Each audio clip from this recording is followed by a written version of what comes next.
Hello दोस्तों, ये कहानी शुरू होने से पहले अगर आपने हमारे चैनल को सब्सक्राइब नहीं किया है तो जल्दी से सब्सक्राइब करके बेल आइकॉन दबा दीजिए, क्योंकि हम आते हैं हर बार एक नई सुपर मजेदार कहानी के साथ। अनन्या, आप चलोगी जल्दी से? माँ को खून की जरूरत है। ये कैसी बातें कर रहे हो तुम? मैं तुम्हारी माँ को खून नहीं देने वाली। अनन्या, ये तुम क्या कह रही हो? पागल हो गई हो क्या? अनन्या प्लीज, ऐसा मत करो। उनकी जिंदगी और मौत का सवाल है। मैं तुम्हारे आगे हाथ जोड़ता हूँ। इसमें मैं क्या कर सकती हूँ? Really don't care. अनन्या की ये बात सुनकर आर्यन को अनन्या पर बहुत गुस्सा आता है और अनन्या को इस बात से कोई फर्क ही नहीं पड़ रहा था। आर्यन जल्दी कुछ करो, हमें देर नहीं करनी है। मैं भी फोन करके पता करती हूँ। हाँ दीदी, मैं पता करता हूँ। मैं जल्दी से ताशी को मैसेज करके कहता हूँ, वो पता करेगी। नेहा जल्दी से ताशी को मैसेज करती है। ताशी बाजार में ही थी क्योंकि वो राधा के लिए दवाई लेने गई थी। कुछ ही देर में ताशी वहां पहुंच जाती है। ताशी, देखो ना, मैंने फोन किया है लेकिन किसी का भी ब्लड ग्रुप ओ पॉजिटिव नहीं है। दीदी आप चिंता मत कीजिए, मेरा भी ब्लड ग्रुप यही है, जल्दी चलिए। ये देखकर आर्यन हैरान हो जाता है और खुश भी। तभी ताशी जल्दी से डॉक्टर के पास जाती है और ताशी का खून निकाला जाता है और इससे राधा की जान बच जाती है। कुछ ही देर बाद Tashi, thank you so much. आज तुम्हारी वजह से माँ जिंदा है। आर्यन जी, आप ये कैसी बातें कर रहे हैं? ये तो मेरा फर्ज था। नेहा ताशी को गले लगा लेती है। तुम सच में बहुत अच्छी हो ताशी। कितने बदकिस्मत है वो लोग जो तुम्हारी कद्र नहीं करते। ऐसा कहकर नेहा आर्यन की तरफ देखती है और आर्यन अपना सिर झुका लेता है। आर्यन चलो, अब तो तुम्हारी माँ बच गई है ना। अगर तुम्हें जाना है तो जाओ, मैं अब कहीं नहीं जाऊंगा। मुझसे इस तरीके से बात करने की जरूरत नहीं है, समझे ना? मुझे तुमसे कोई बात नहीं करनी। बात तो तुम्हें करनी पड़ेगी। तुम क्या, तुम्हारे फरिश्ते भी करेंगे, वरना पता है ना। और तभी आर्यन चुप हो जाता है। नेहा और ताशी को ये सब थोड़ा अजीब लगता है और वो समझ जाती है कि कुछ गड़बड़ है, पर वो कुछ भी नहीं कहती। शाम के वक्त राधा को हॉस्पिटल से छुट्टी मिल जाती है। सब लोग घर आ जाते हैं। आर्यन, बिना बताए वापस मत चले जाना। तू देख रहा है ना मेरी हालत। नहीं माँ, अब मैं नहीं जाऊंगा। चिंता मत करो, मैं यहीं हूं माँ। मैं किसी हाल में यहाँ नहीं रहने दूंगी, समझे? क्या मतलब है तुम्हारा? मैं इस हालत में माँ को छोड़ के नहीं जा सकता हूँ। तुम्हें जो करना है कर लो। अरे, मैं ये नहीं कह रही कि तुम छोड़कर जाओ, पर मैंने हमारे यहाँ एक घर ले लिया है। हम दोनों वहीं रहेंगे जब तक तुम रहना चाहो। लेकिन अब इस घर में तो रह ही सकते हैं। नेवर। इस ताशी की शक्ल मुझसे बर्दाश्त नहीं होती यहाँ। तो मैं कभी नहीं रहूंगी यहाँ और ना तुम्हें रहने दूंगी। हाँ अनन्या सही कह रही है आर्यन। उसने ताशी से थप्पड़ जो खाई है, वो क्यों इसे बर्दाश्त करेगी? Just shut up. तुम सब लड़ाई मत करो आर्यन, तुम इसके साथ ही रह लो। बस मुझसे मिलने आ जाना। ठीक है माँ। चलो अब, मैं बाहर जा रही हूँ, तुम्हारा इंतजार कर रही हूँ। जल्दी रोना धोना कर लो, जो भी करना है, और आओ जल्दी। ठीक है, मैं अपने कमरे से सामान लेकर आ रहा हूँ। तो अनन्या बाहर चली जाती है और आर्यन अपने कमरे में जाता है। तभी ताशी भी आर्यन के कमरे में चली जाती है। आर्यन जी, क्या आप ठीक हैं? हाँ ठीक हूँ ताशी। पर मुझे ऐसा क्यों लग रहा है कि आप किसी प्रॉब्लम में हैं। नहीं नहीं, सब ठीक है। तभी ताशी की आंखों में आंसू आ जाते हैं और आर्यन आंखों में पछतावा लिए ताशी की तरफ देखता रहता है। और तभी अनन्या आर्यन को बाहर से आवाज लगाती है, आर्यन जल्दी आओ, मैं कब से इंतजार कर रही हूँ। आर्यन जी, आपने जवाब नहीं दिया, क्या आप खुश हैं?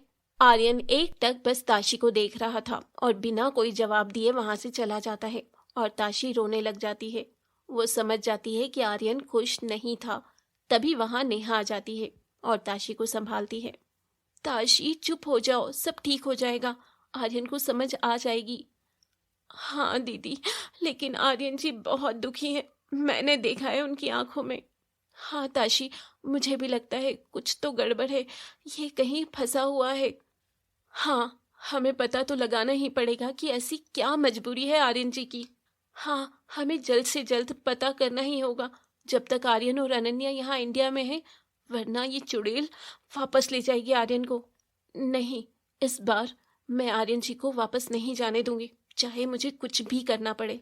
इसके बाद अनन्या आर्यन को एक फ्लैट में ले जाती है जो उसने उन दोनों के रहने के लिए किराए पर लिया था। देखो, अब से हम दोनों यहीं रहेंगे, वरना तुम्हारी माँ तो रोज ही बीमार हुई रहेगी। रोज रोज कनाडा से तो आ नहीं सकते। ठीक है। मैंने सोचा कहीं कल को तुम्हारी माँ मर गई तो यहीं से अंतिम संस्कार करके फिर चलेंगे कनाडा वापस। अनन्या, जुबान संभाल के बात करो। इतना गुस्सा? चलो कर लो, कोई बात नहीं, कभी कभी तो तुम भी कर सकते हो गुस्सा। तुम कितनी घटिया हो अनन्या। मैंने अपनी जिंदगी में सबसे बड़ी गलती यही की कि मैंने तुमसे रिश्ता रखा। अब तो तुम फंस चुके हो मेरी जाल में। अब जिंदगी में तो कभी बाहर नहीं निकल सकते। आर्यन गुस्से में वहां से कमरे से चला जाता है। अगले दिन आर्यन घर से बाहर निकलने लगता है, तभी अनन्या उसे रोक देती है। अभी सुबह सुबह कहाँ जा रहे हो? क्या मैं तुम्हें हर जगह बता बता कर जाऊं? बिल्कुल, बताकर तो जाना पड़ेगा। मैं अपनी मम्मी से मिलने जा रहा हूँ। अपनी माँ के पल्लू से बन जाओ, जब देखो मैं। जा रहा हूँ। ठीक है, जाओ, और उस डैन से दूर रहना। अगर मुझे जरा भी भनक लगी कि तुमने उससे बात की तो हिसाब लगा लेना। ठीक है। तो कुछ ही देर में आर्यन वहां पहुंच जाता है। वो दरवाजे से अंदर जा रहा होता है। दूसरी तरफ ताशी दरवाजे से बाहर निकल रही होती है और अचानक उन दोनों की टक्कर हो जाती है। दोनों रुक जाते हैं और एक दूसरे को देखने लगते हैं। तभी वहां नेहा आ जाती है। अरे आर्यन, तू आ गया? ताशी अभी मम्मी के लिए दवाई लेने जा रही थी। अच्छा, मुझे बताओ, मैं लेकर आता हूँ। तुम दोनों साथ ही चले जाओ। नहीं दीदी, मैं ले आती हूँ, इनको मम्मी जी के साथ वक्त गुजारने दीजिए। राधा, आर्यन और नेहा साथ बैठे थे और काफी देर तक बातें कर रहे थे। आर्यन, हम सबको लगता है कि तू बहुत परेशान है और दुखी भी। अब हम इतने पराये हो गए कि तू हमें कुछ भी नहीं बता सकता। नहीं दीदी, ऐसा कुछ भी नहीं है। मैंने बताया तो था, उसे दिन मुझे आप लोगों की याद आई। ऐसी क्या मजबूरी है आर्यन तेरी? बता तो सही, क्या पता कोई हल हो जाए। नहीं दीदी। तभी आर्यन बहुत दुखी होने लगता है और उसका मन भारी होने लगता है। दीदी, मैं अभी आता हूँ। आर्यन अपने कमरे में चला जाता है और रोने लगता है, क्योंकि वो सच में काफी परेशान था। तभी वहां ताशी भी आ जाती है और वो आर्यन को रोता हुआ देखकर खुद भी रोने लगती है। आर्यन जी, बताइए ना, ऐसा क्या हुआ है? मुझे माफ कर दो ताशी, प्लीज मुझे माफ कर दो। इतना कहते ही वो ताशी को गले लगा लेता है और दोनों एक दूसरे के गले लगकर रोने लगते हैं। मुझसे गलती हो गई ताशी, मुझे माफ कर दो। चुप हो जाओ, मैं हूं ना आपके साथ। मुझे कुछ देर अपने गले लगने दो और कुछ देर रोने दो, तभी मुझे सुकून मिलेगा। दोनों गले लगे हुए थे उसी हालत में, और तभी अचानक वहां अनन्या पहुंच जाती है और वो ताशी और आर्यन को आपस में गले लगे हुए देख लेती है। अनन्या बहुत गुस्से में थी और उसका खून खौलने लगता है। ताशी और आर्यन अभी तक गले लगे हुए थे, लेकिन उन दोनों की नजर अनन्या पर नहीं पड़ी। आर्यन! और तभी आर्यन डर जाता है और ताशी को पीछे धकेल देता है। अनन्या गुस्से में आर्यन के पास आती है और उसका कॉलर पकड़ लेती है। तुम्हारी हिम्मत कैसे हुई? मैंने तुम्हें समझाया था ना इससे दूर रहना। अनन्या, मैं तो अपने कमरे में था, ये देखो मेरा ही कपना है। मैं ही आई थी आर्यन के पास और तुम भूल गई हो कि आर्यन जी अभी भी मेरे पति हैं। You just shut up! तुम्हारी हिम्मत कैसे हुई? ये मेरे साथ रह रहा है। ये तुम्हारी घिसी पिटी शादी से तुम्हारा पति नहीं बन गया। तो तुमने भी कौन सा आर्यन को खुश रख लिया? तुम्हें इस बात से क्या लेना देना, मैं इसे खुश रखूं या ना रखूं? शोर सुनकर नेहा और राधा भी वहां आ जाते हैं। अरे क्या हो गया, क्यों लड़ाई कर रहे हो? ये आपका बेटा ताशी के साथ रंगरलियां मना रहा है। अनन्या, तुम आर्यन की कुछ भी नहीं लगती, एक रखेल की तरह उसके साथ रह रही हो। तुम्हारी हिम्मत कैसे हुई मुझे रखेल कहने की? तभी अनन्या थप्पड़ मारने के लिए अपना हाथ नेहा की तरफ बढ़ाती है, लेकिन आर्यन अनन्या का हाथ पकड़ लेता है। आज ऐसी हरकत की हो दोबारा कभी मत सोचना, मेरी माँ और बहन पर हाथ उठाने के बारे में। अच्छा, अब तुम्हारे भी पंख निकल आए हैं। लगता है तुम्हें कुछ याद करवाना पड़ेगा। मुझे कुछ भी याद दिलाने की जरूरत नहीं है, और तमाशा बंद करो, चलो यहाँ से। मुझे भी कोई शौक नहीं इस घटिया जगह पर रुकने का। तो अनन्या और आर्यन घर से जाने लगे। आर्यन मुड़कर ताशी की तरफ देख रहा था। उसकी आंखों में पछतावा था और तभी अचानक अनन्या रुक जाती है। एक आखिरी बात, और कुछ भी कर लो, ये तुम्हारे पास चाहकर भी नहीं आ सकता, समझी? देख लेंगे। Now get out Ananya.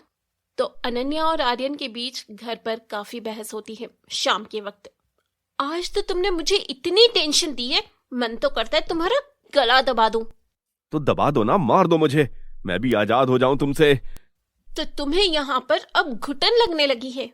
जब से सच्चाई पता लगी है तब से तुम मेरे गले का फंदा बन गई हो। ना तो निगल रही हो और ना ही मुझे मार रही हो। यही तो मैं चाहती थी कि तुम तड़पते रहो। बहुत अच्छी बात है। खैर छोड़ो, मुझे ये बताओ शहर में कोई क्लब है या नहीं? इतना सब कुछ तमाशा हो गया और तुम अभी क्लब जाने की बात कर रही हो? मैं जरा भी तुम में शर्म है या नहीं? ओह प्लीज, ये तो रोज रोज के ड्रामे चलने ही हैं। जब तक हम यहाँ हैं, अब मैं क्या क्लब भी ना जाऊं? आज तो ड्रिंक भी ज्यादा करनी पड़ेगी, सर फटा जा रहा है। मुझे नहीं पता यहाँ क्लब है या नहीं। मत बताओ, मैं खुद देख लूंगी, ऑनलाइन सब पता चल जाता है। तो अनन्या अपने फोन से आसपास के क्लब सर्च करने लगती है तो उसे क्लब दिख जाता है। वाह, शुक्र है, कुछ तो अच्छा है शहर में। जाऊं किसके साथ? चलो तुम ही चलो। सोचना भी मत, तुम्हारे साथ कोई जाने वाला नहीं तो मुझे कह रही हो? हाँ बिल्कुल, अब यहाँ मैं अपने दोस्त कहाँ से लाऊं? तो मैं भी नहीं जाऊंगा।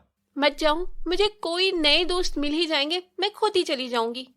9 बजे अनन्या तैयार होकर क्लब के लिए निकलने लगती है। मैं शायद लेट हो जाऊंगी, मेरा इंतजार मत करना। मैं वैसे भी तुम्हारा इंतजार नहीं करता। और हाँ, हो सकता है मैं एक पल में ही वापस आ जाऊं, तो अपनी वो सो कॉल्ड बीवी को यहाँ मत बुला लेना और ना तुम वहां जाना, अंजाम अच्छा नहीं होगा। शट अप अनन्या, मैं कहीं भी नहीं जा रहा हूं और यहाँ तो बिल्कुल भी नहीं बुलाऊंगा उसे। Okay bye. अनन्या क्लब चली जाती है। आर्यन दरवाजा बंद करता है।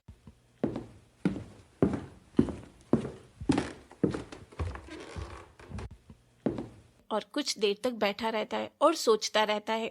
आपने हमारे चैनल को सब्सक्राइब नहीं किया है तो जल्दी से सब्सक्राइब कर लीजिए। इस वीडियो को लाइक, शेयर, कमेंट करना ना भूलें। फिर मिलेंगे अगले एपिसोड के साथ।